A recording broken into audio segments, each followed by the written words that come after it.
sirah, terus masuk tangan, sirah, kaki, dan kaki. Oke, sekarang pertama, niat. Kenapa pada waktu kita wudhu kita diharuskan niat? Apa dalilnya? Dari mana dalilnya? Coba. Kenapa? Kan nggak mungkin dong rukun wudhu niat dimasuki ke dalam rukun wudhu tapi nggak ada alasan.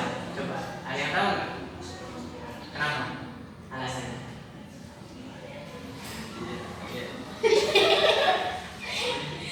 Ini jauh nih. Ayo, nggak apa-apa, nggak apa-apa. Nah, ayo.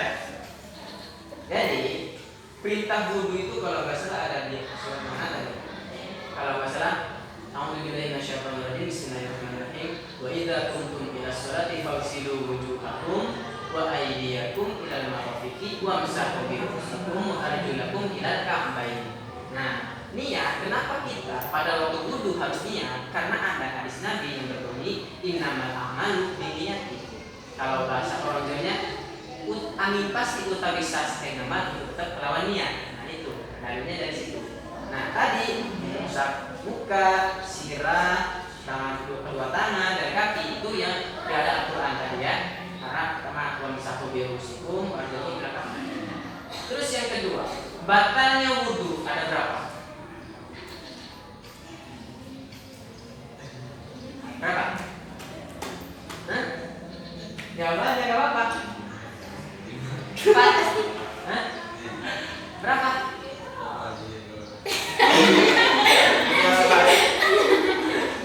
Ya, berapa?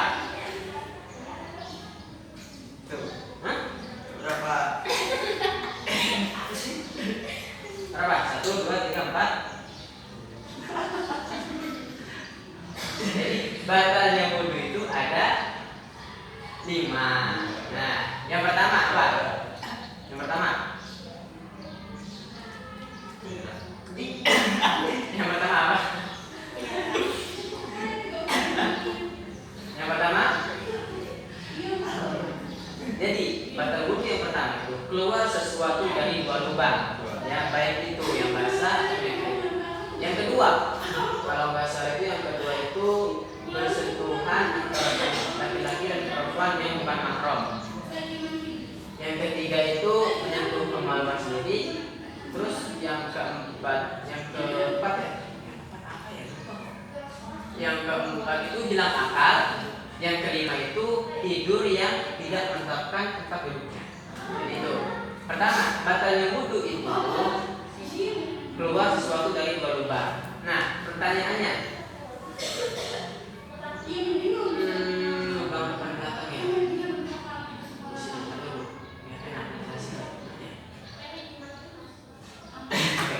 Ya, jadi kalau adik-adik sudah wudhu nih, makan, minum itu tidak membatalkan wudhu. Kadang apa itu menemukan masalah. Ada orang yang memahami bahwa ketika kita makan, kita minum setelah wudhu itu membatalkan wudhu. Itu enggak, ya. Jadi di sini kakak meluruskan. Terus lagi ada yang bilang kalau kita memegang kotoran atau najis atau tai lah ya, itu membatalkan wudhu. Itu sebenarnya enggak. Kita cukup membasuh tangan kita dengan air yang suci. Itu aja. Karena memang salah pemahaman. Karena mereka tidak tahu, terus mereka mengambil kesimpulan bahwa ketika kita memegang tai atau menginjak tai itu membatalkan wudhu. Tadi ketika kita selesai wudhu, makan dan minum itu membatalkan wudhu. Ternyata enggak. Tadi ya yang 5 ya. Coba ulang. Pertama, batal wudhu. Pertama, Keluar dari lubang. lubang apa nih? Hah? Bohong. Tapi kalau ngaji nggak batal ya? Batal. Jadi keluar. Dari lubang. Ya. Yang kedua.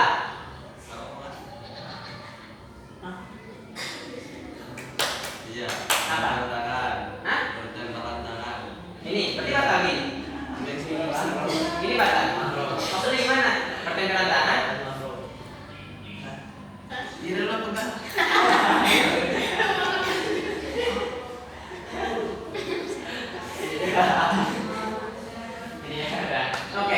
Ada yang mau ditanyakan nggak?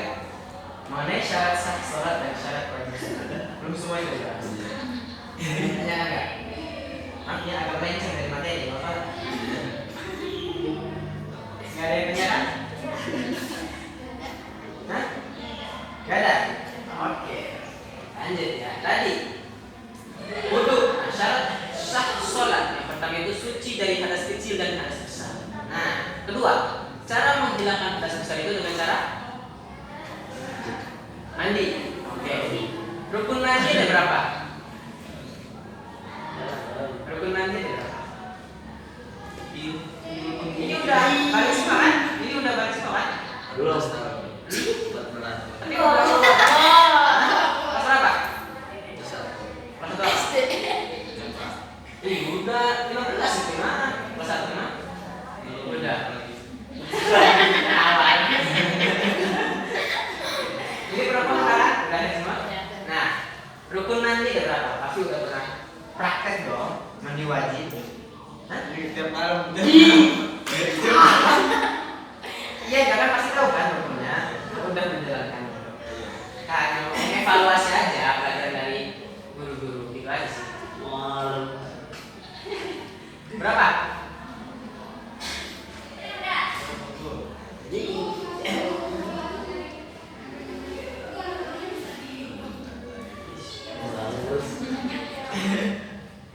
Apa?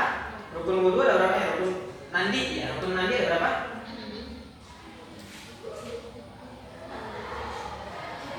Ada berapa?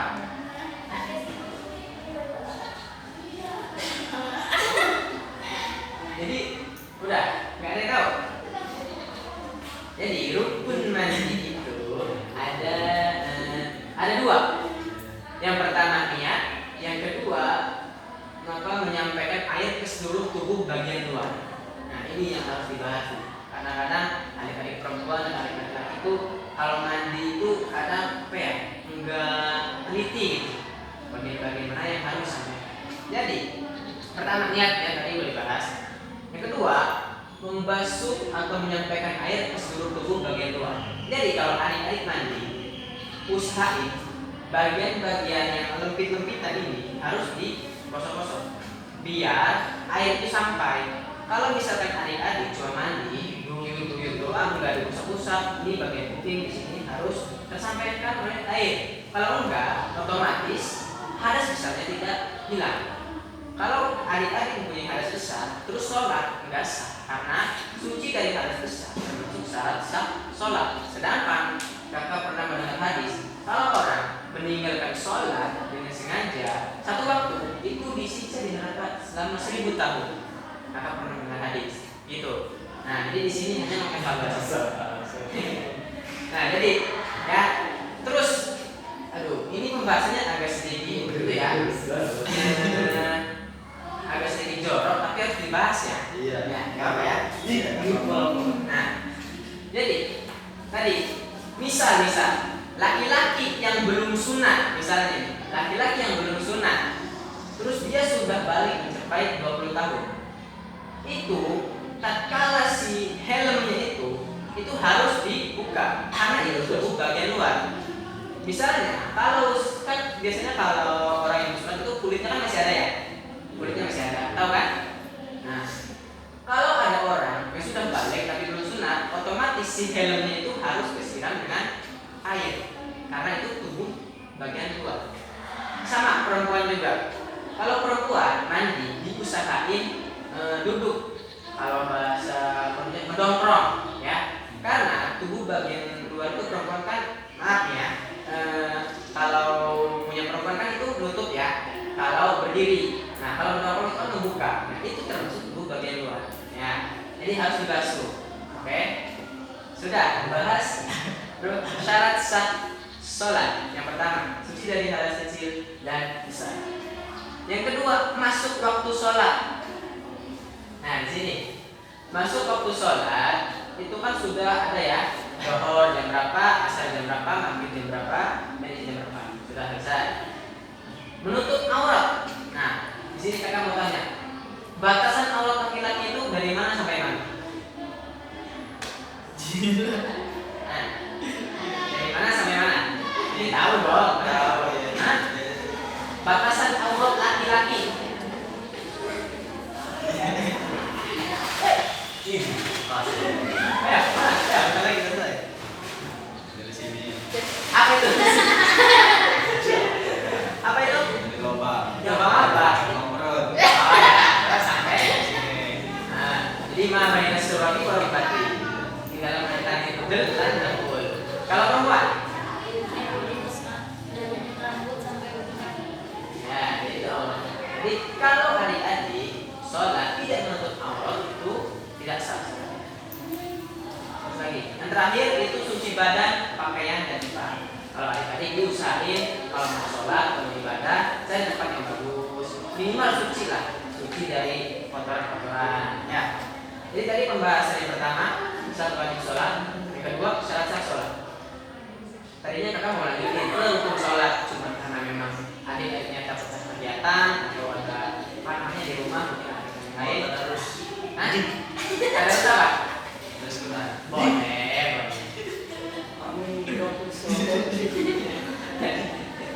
Pembahasannya ya. Pertama, syarat wajib sholat, syarat sah sholat. Ini udah dibahas belum? Menurut dulu. Udah. Ya. Nah, tadi kakak nih mohon ya, kan link tadi ya, mohon diisi ya.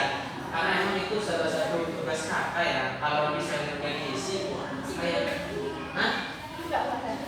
Nanti kakak yang kena komplain sama dosen gitu. Jadi mohon diisi ya. Ini.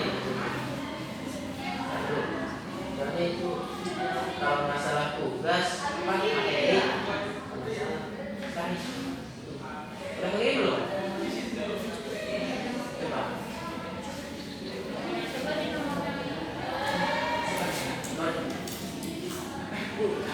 Soalnya itu buat laporan. Kalau masalah Ih, 40 menit.